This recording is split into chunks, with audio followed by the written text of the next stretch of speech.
Ed Sheeran didn't blow up because he was the most talented. Here's the clip. When people go, you're so talented, you were born with natural talent. I'm like, no. I'm addicted to and then.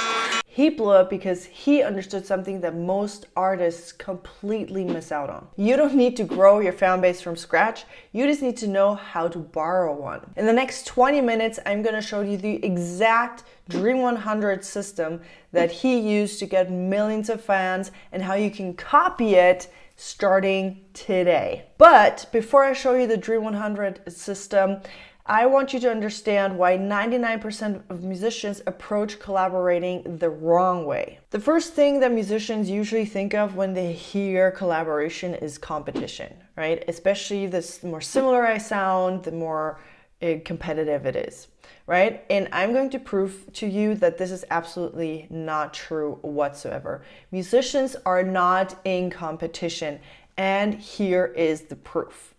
I want you to get out your phone. If you're watching this on your phone, you already have your phone out. But for those who are watching on desktop or whatnot, get out your phone. Here's the question. How many phones do you own? The majority of people will have one phone, right? It's the phone that you're watching this video on. It's the phone that you have in your hand right now.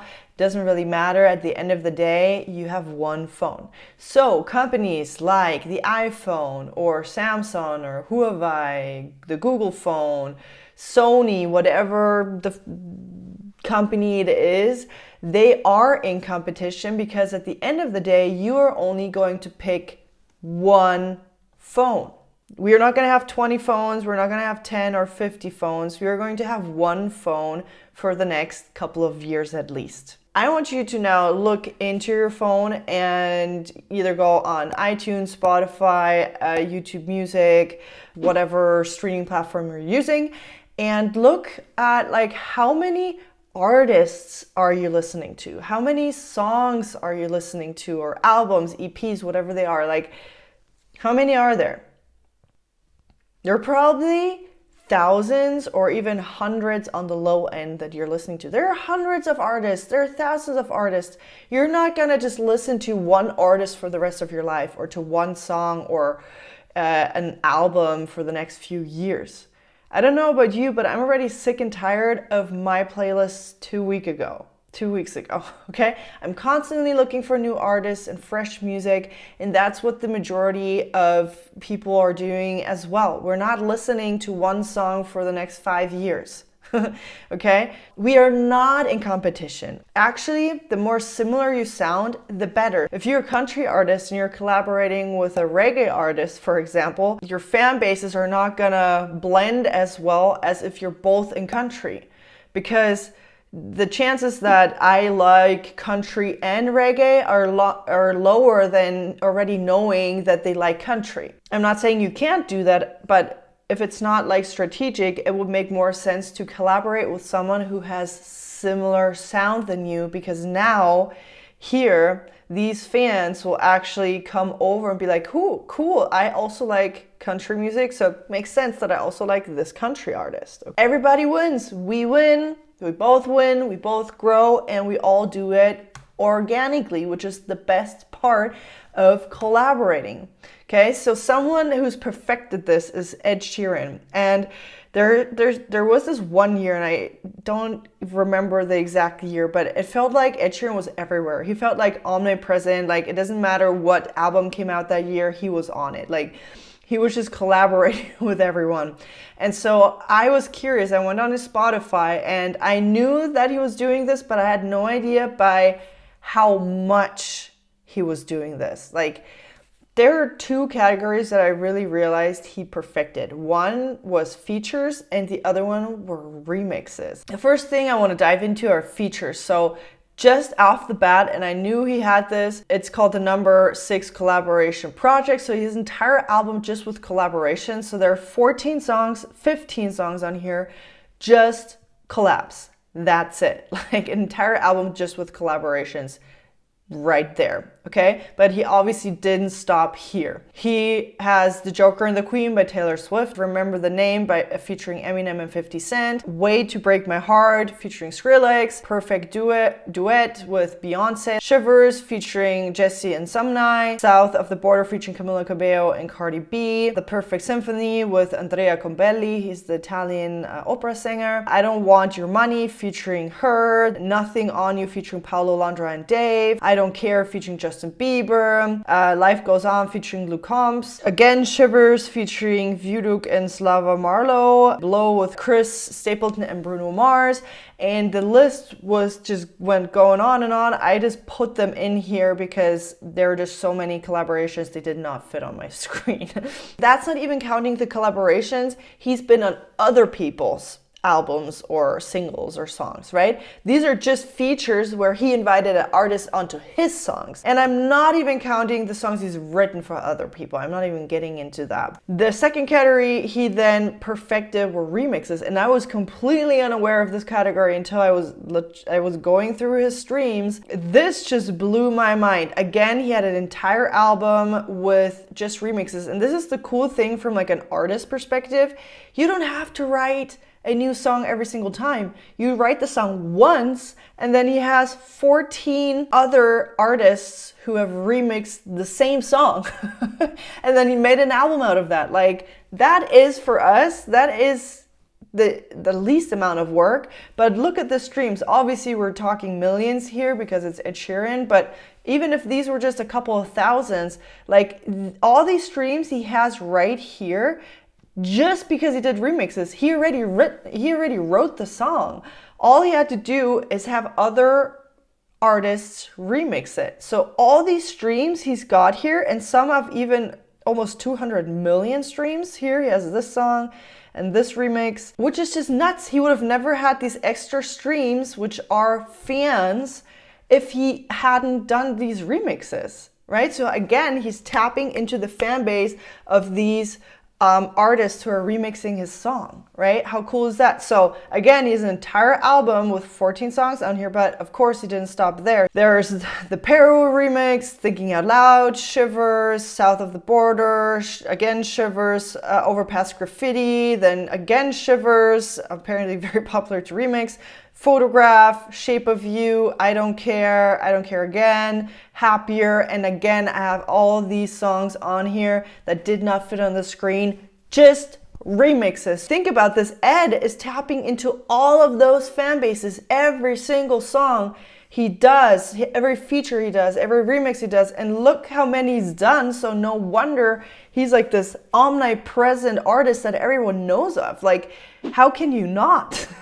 Obviously, we're talking here about a really big artist that's very global. I'm aware of this, but you can easily do this as well and leveraging other artists' fans through collaborations. And if you keep doing this, like for the next year or 2 or 3 or 5 years, even 10 years, if you keep doing that, you're gonna rack up numbers super fast. It's just this compound effect. You're gonna have like get a few fans, then a few more, and a few more, and a few more, and then one time you're gonna be able to have so many fans that you can collaborate with the bigger ones, and then boom, your fan base explodes, and then you collaborate with even bigger artists, and so on, and you know, it'll go steady, and then you will hit the breaking point, and then boom, hit it out of the park, and then you'll be unstoppable. But you have to be able to go through what I call the dead zone first, where it'll feel like, oh, I'm just getting a few fans here, a few fans there through these collaborations, and then at one point you're just gonna explode once you hit the breaking point. This is a question that I always like to ask is, where do you go when you need groceries? Might sound like a stupid question, but I'm serious. Like, where do you go when you need groceries? You're hungry, you need to cook something, so where do you go? Sounds obvious, but you go to the supermarket, you go to the grocery store. In this case, we're not gonna go out into your backyard and start growing our own vegetables and fruits, right? You're not gonna grow your own food because you're hungry now. And that's why you go to the supermarket, you pay, and then you go out with the bag of groceries. So here's my question. If you want fans, where do you go? Instead of thinking, how can I have a viral post, or how do I get more followers on Instagram, or all that stuff, the better question is, if you want fans, where do you need to go? The people who already have your fans, that's where you want to go. Other artists that already have your dream fans out there, okay? So growing your fan base from scratch takes forever. I mean, more or less, but it's exhausting. You're kind of feeling on this hamster wheel of nothingness where you're like posting and posting and posting and trying to go viral and trying to get more followers and trying to post every day, and not just every day, but like 20 times a day, because the more you post, the more followers you get and all that. You're constantly on this hamster wheel. When you do collaborations, you don't need to post all the time. Like, you're naturally going to grow. Again, it's a trust thing. They're already trusting this artist, and when you collaborate with someone, it's that instant trust they now have in you too, because the artist that they like is trusting you, so therefore they're trusting you as well, right? And then they come and follow you. You don't have to like convince them to like your music or whatever you're doing. The instant trust bonus is huge. That's a huge advantage, right? And that's why those fans are more likely to come over and check you out. You don't have to convince them anymore, because you're getting instant trust from this artist, and vice versa. Basically, the other artist is our supermarket. And we are paying not with money, but with our fan base, and vice versa. We are their supermarket and they're paying with their fans. Okay. Here's what you might be thinking is, but what if I don't have any fans at all? I'm just starting out from absolutely nothing. You can do this with collaborations with artists, but what a lot of musicians overlook is you can collaborate with podcasts, with bloggers, with YouTubers, with whatever you're doing. You're technically also collaborating with them, but you're not paying with your fan base. You're paying with what? With content. Because what do podcasts need? What do blogs need? What do YouTubers need? They're constantly looking for content. And so if you can give them content, as in a story on how you've written your album that will hook their audience, or that was unexpected, or if you can somehow hook their audience by being on their podcast and it gets a lot of views, that's what they want, that's what they're looking for. So if you can give that to them, then that's what you're paying for. You don't always have to pay with money. A lot of people are like, oh, I don't have money. You don't need money for this strategy. This is organic. We are paying with content in return to tap into their audience. There are already podcasts and blogs out there, or YouTube channels out there, who feature country artists, who feature songwriters, who feature independent artists, right? They are out there. You just need to look for them. Now, this is where the power of the Dream 100 comes in. Now, the Dream 100 is a bigger overview of 3 ways to get what we call traffic in business terms or in marketing. So traffic is just a fancy way of saying an audience or people coming in. In our case, they're fans. So there are basically 3 ways to get fans. Number 1 is to earn your way in, okay? To work your way in, which is what I just talked about with Ed Sheeran, how he did it. He basically earned or worked his way in, and that is organic traffic. Then the second way that you can do it is traffic that you control, which is paying your way in. And I have a video link down below or up here where I'll show you how to get fans for free by having other people pay for it. And if you do it right, then and you funnel them through either a fan funnel or other type of funnel, then that becomes traffic that you own. And this is important because we don't own YouTube, we don't own Instagram or TikTok or any of these platforms. So if they change the algorithm, if Spotify wants to delete your music, and that's happened a lot to a lot of indie artists out there, then you would be screwed. But if you have a list where you have the email and the phone number of your fans, you don't really care. Of course, it would be hard to go through that, but you didn't lose all of your fans' contact information, which is the most important part. But again, that will be in a different video as well. I can link it up here or down below. The Dream 100 method is out of this book, Traffic Secrets by Russell Brunson, and it's on page 75 if you want to follow along. It's part of a trilogy, really. So if you want to get this, which I would highly recommend if you are serious about building a music business, I would highly recommend getting these. I always go back to these. If I have a question, it's somewhere in these 3 books. So the Dream 100 works like this. You're basically gonna take out a piece of paper. If you're fancy, you can also put it in Notion or somewhere. You just get a list where you can see it all the time. And then you're gonna make columns. And how many columns you wanna make is really up to you. But I would recommend having a podcast, collaborations. If you want to do a separate one for remixes, you can do that too. Then I would do YouTube, blogs, and do an entire list, just Instagram influencers and TikTok influencers, and so on. By the way, if you want like my Dream 100 list template, you can get it down below. The reason why we call it the Dream 100 is because at the end of the day, we want 100 people to be on this list. And that might sound like a lot. Break it up into 10s. So basically 10 YouTubers, 10 TikTok influencers, 10 Instagram influencers, 10 podcasts you want to be on, 10 blogs you want to be featured on, and so on. So you have 10s and all of a sudden you already have 50, which is already half.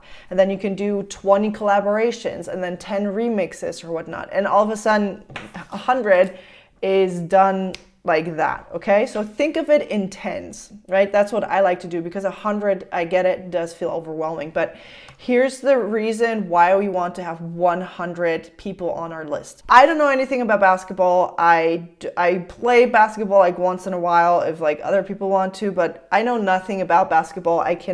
Don't know how to hoop. I know you like throw like this, I think. If somebody would give me a basketball and only give me 3 shots to make a point, how likely do you think I'm going to score? But what if I had 100 shots? Would I be able to score 1 point? And that's the same when we are talking about our music with our Dream 100, okay? The more people we have on our list, the more likely people are gonna say yes. So are all 100 people gonna say yes? Absolutely not. But will 1, 2, 3, 4, 5, 10 people say yes?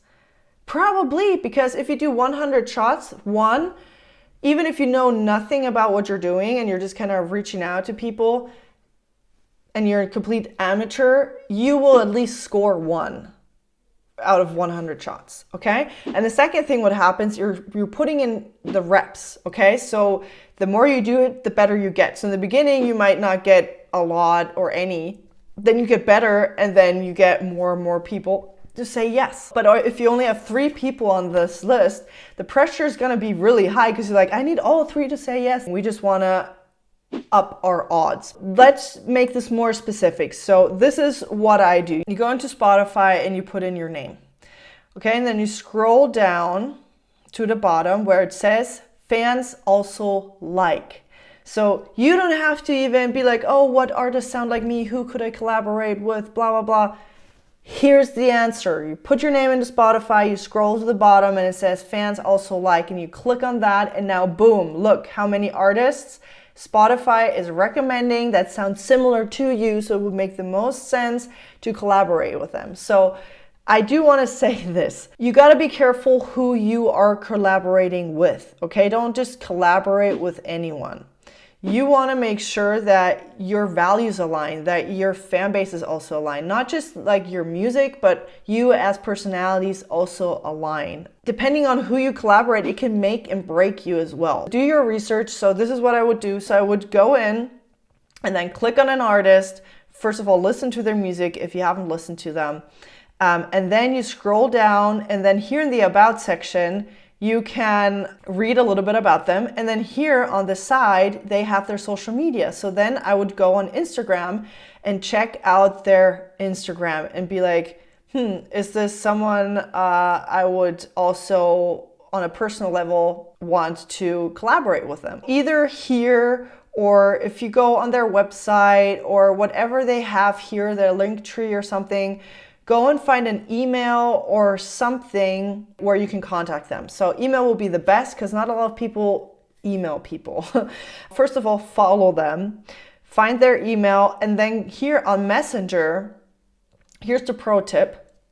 Send a voice message. Don't text because 1, nobody sends a voice message. 2, it's more personal. They actually hear your voice, so you become then more trustworthy. They know you're real, you're not some bot or something, and they can't see what you've written. Okay, so they actually have to listen to the voice memo in order to know what you want. So there are a lot of psychological tricks by sending a voice message, or if you're a real pro, you go and send a video message. I'm gonna show you in just a minute what to send them, okay? I've got your back. And if it's maybe a bigger artist, let's say you're not that big of an artist and you're trying to work your way up to bigger artists, here's an absolutely pro tip that I do to get bigger artists on my podcast as well. So this is what I did. So you want to follow them and don't send them a message yet. Every time they post, so this is more for the long game, but again, if this is a bigger artist, you will want to do this. Every time they post, you comment. And I'm not meaning heart emoji, this is fire emoji, like some BS, some generic I don't know what to say kind of thing, but I still want to comment. Make it personal. Write something, hey, really love your hairstyle in this video. How did you do that? Or something like that. Okay, I'm not saying you have to be like super deep and it has to be like this, essay that you're writing underneath. You don't have to do that. But what I am saying is write a little bit more than just 2 or 3 words with an emoji. Here's the thing. They have a lot of followers, but not a lot of people will comment.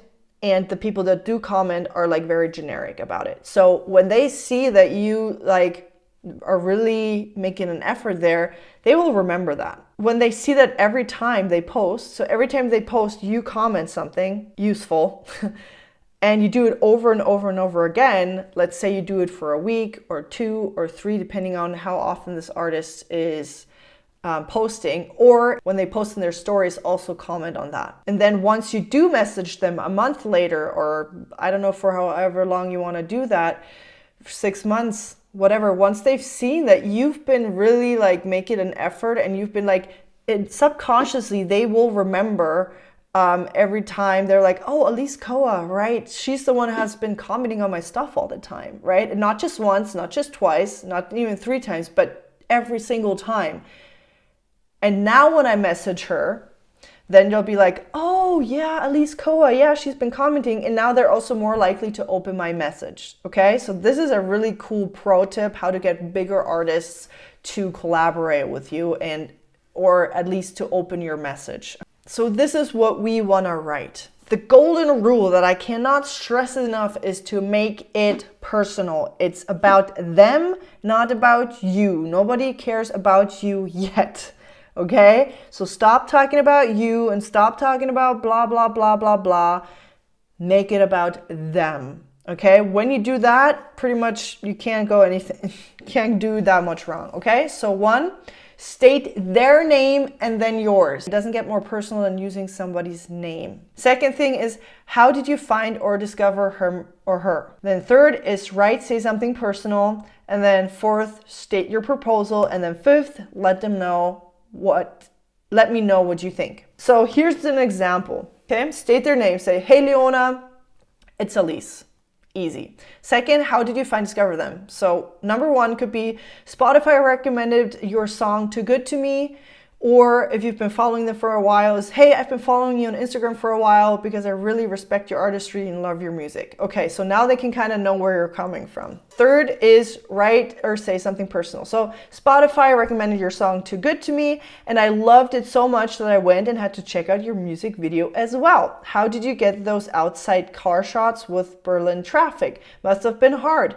My favorite shot is when you open your hair at the end. So now, is this personal, but it shows that I've watched her, I've listened to your music, I've watched your YouTube video, and because I'm specific, she knows that it's not some bot that's messaging her and that you actually made an effort to watch. And I could have said, oh, I loved your music video as well, and just left it with that, but I didn't. I said, how did you get those outside car shots with Berlin traffic? So 1, I know she's from Berlin, and 2, I must have had to watch the video to know that there are these specific car shots in there.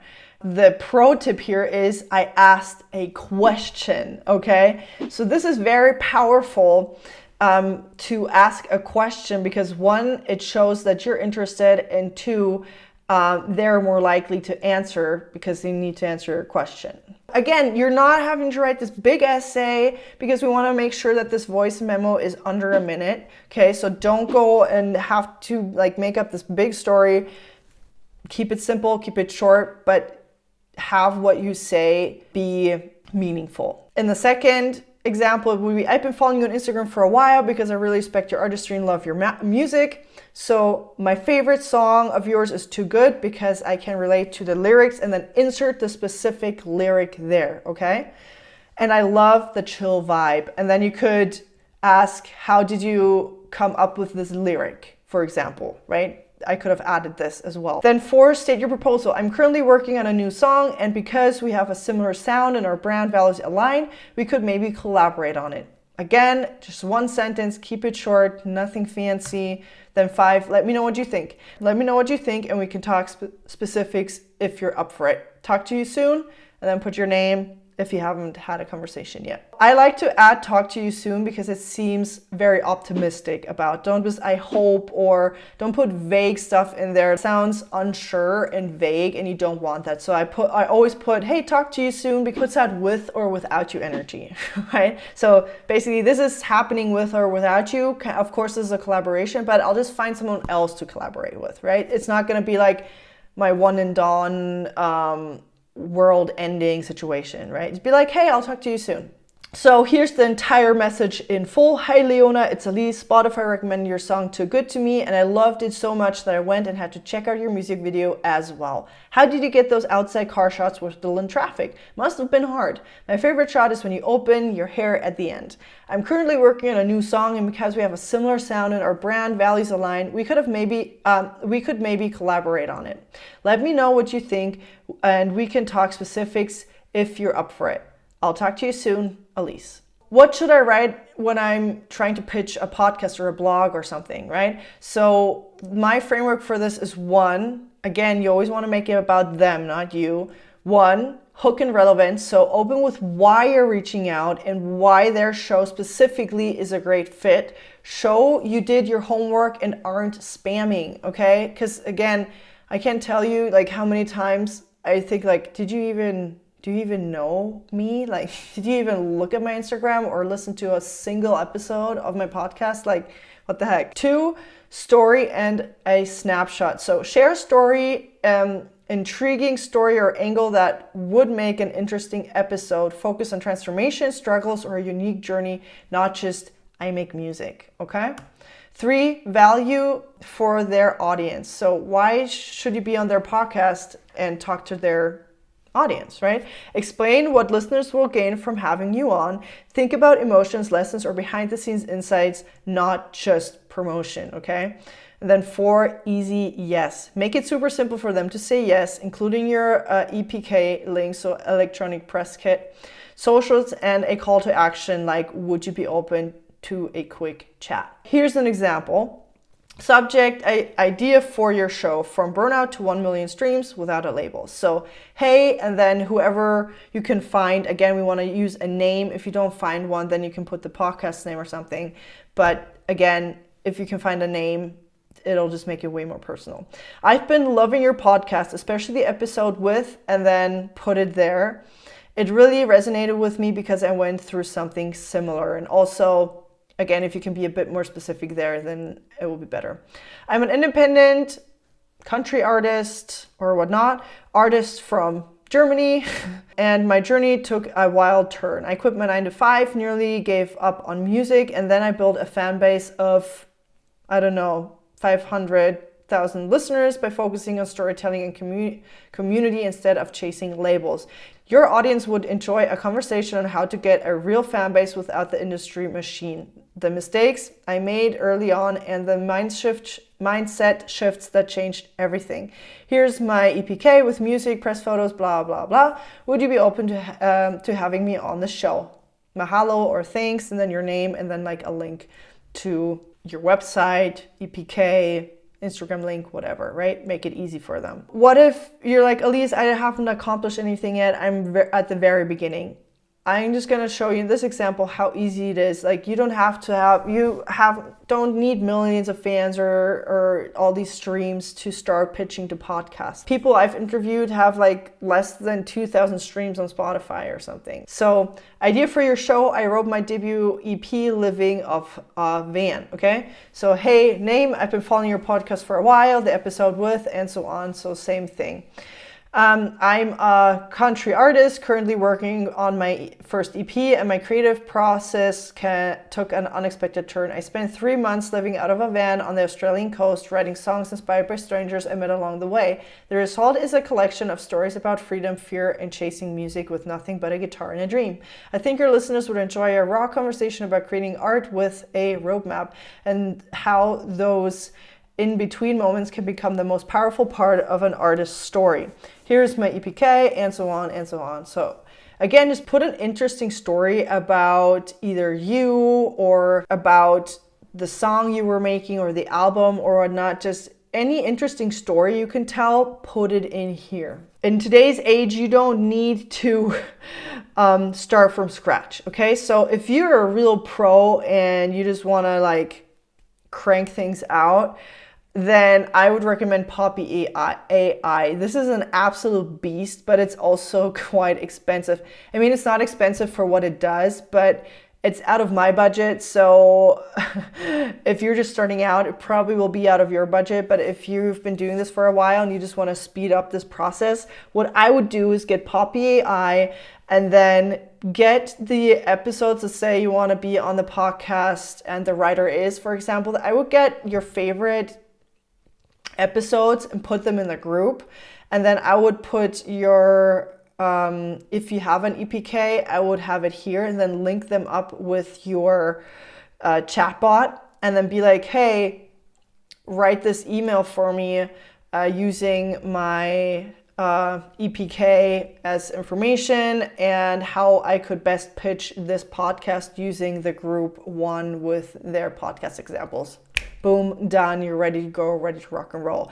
But for those that are on a budget like me, the second best way is to use my custom chat. So I've basically programmed this chat. It's called the Music PR Genius, where you can just put in your information and then say, hey, write an email to pitch myself to a podcast, or you can say brainstorm story angles for interviews. So if you're like, oh, Alise, I'm just boring, or I don't have a great story, or I don't know what to say, this is what I do. I will get on my phone and then I will start a voice recording and then record within the chat. Obviously here, you can just press on that and it'll just record your voice. And sometimes I'll rant for 20 minutes. And then after I'm done, I say like, hey, what would you think are out of this entire story that I've just told, all the stories that I've been telling on how I've been creating the album, what are the best 3 to 5 stories that I can tell on the podcast that will hook people? Boom, done. Okay, so this is what it basically does, that it will help you find stories that you can tell on a podcast or to a blog that will get them interested. Okay, so, or rewrite my emails. Like, I already have emails. You just put in your email and then it will just rewrite it so you will actually get bookings. Okay, so this is what I do before I will write the email or something and I'm like, oh gosh, not sure if this is good. So I will put it in and then ask for feedback on my email. Or write a natural friendly collaboration message, right? So if you're like, I have really no idea what to say to this artist, have this custom chat help you with that. Okay, that's what I've designed this for. Okay, you don't have to come up with everything yourself. I like to use AI to do like 80% of the heavy lifting, and then I use it as a collaborator to finish the last 20%. Okay, so don't just copy and paste whatever ChatGPT throws out at you. I just like it to use it as a like great starting point. And then be like, okay, this makes sense. This doesn't work. This is just made up. Like with ChatGPT, you need to be a bit careful because it likes to hallucinate. So basically just come up with stuff because it wants to please you. So I'll just come up with things. So make sure you read through it and then tell ChatGPT the things you like, you don't like, that don't make sense, where it's hallucinating, right? And then you'll get a great result. Okay, if you want this, again, if you want anything I just mentioned in here, like if you want this custom chat, if you want my Dream 100 template, just go in the link down below and I'll email it to you. All right, cool. And then the last thing that I want to mention, this video is part of a other video that I did, how to escape the Spotify trap and build a 6-figure music business. Where I talked about the big view of a music business. And this is just pillar number 1 is fans. So whatever I'm talking about right now is inside of this pillar, just, you know, FYI. So if you want to watch that video, I'll link it up somewhere here or down below. And you can watch the overall video so you will can kind of make sense where this fits into the entire music business. All right, so one more thing as a bonus, if you watched all the way to the end, which thank you for your time, thank you for watching, because it's been a while. You know, this is a little bit of a longer video, but I just want to show you step by step how to do this, because I want you to be successful with it. Something that ChatGPT isn't too good at is doing like a research. It's getting better, but I like to use Perplexity when I want to do research, because as you'll see in just a second, it will show you where it got the information from. ChatGPT usually doesn't do that. So for like research stuff, I like to use Perplexity. So the prompts that I'm putting in, and this is for free, by the way, right? So I'm a state what you are, country blues artist is what I used. Looking to get on some podcasts and blogs. Please find me as many podcasts and blogs as you can find that like to feature artists like me. Make a chart that lists the name and the podcast or blog, a name of the podcast or blog. Provide contact information if possible and rate them from A to C. A being a highly rated podcast blog and C being the lowest rated podcast blog in terms of listeners and popularity. So this is the prompt. Again, if you want this prompt, link is down below.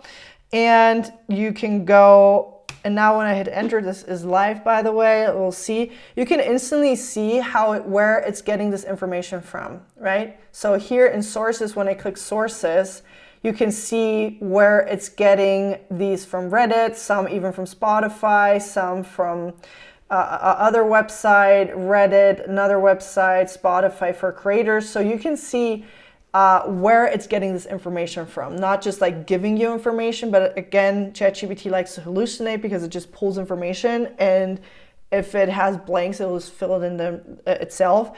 But that's why I like Perplexity, because it actually does the thing with the research. So here's a curated chart of podcasts and blogs that feature country and blues artists. The ratings are from A, very popular, to B, and so on, right? And then boom, this took me like, what, 10 seconds? Blues Mo's Radio, it's a podcast, right? I've already got an email right here. But it's an A list, so I probably want to work my way up to that. So I would probably, if you're a smaller artist, I would start here at C. And these are like more blogs, then you have a few podcasts and so on, right? So this is a great starting point. So if you're like, I have this empty piece of paper and I don't know what blogs I want to be in or what podcasts I want to be in, this is a great place to start. So, and then podcasts and blog highlights and so on, how to engage. So it's also like giving you some information here as well. And then at the bottom, it has related stuff. So send an email pitch template tailored for country blues podcasts and blogs, right? So you have it here to identify top 20 country blues podcasts by listen numbers and so on, right? So this is just a very great starting point to get your Dream 100 list up and running. This is the fastest way to grow your fan base organically. Ed Sheeran just did collaborations and remixes. He also did interviews, of course, but that I've seen work really, really, really well for him. Okay, so this is basically the end of the video. If you want any of these templates or my chat or whatnot, then the link is down below for that.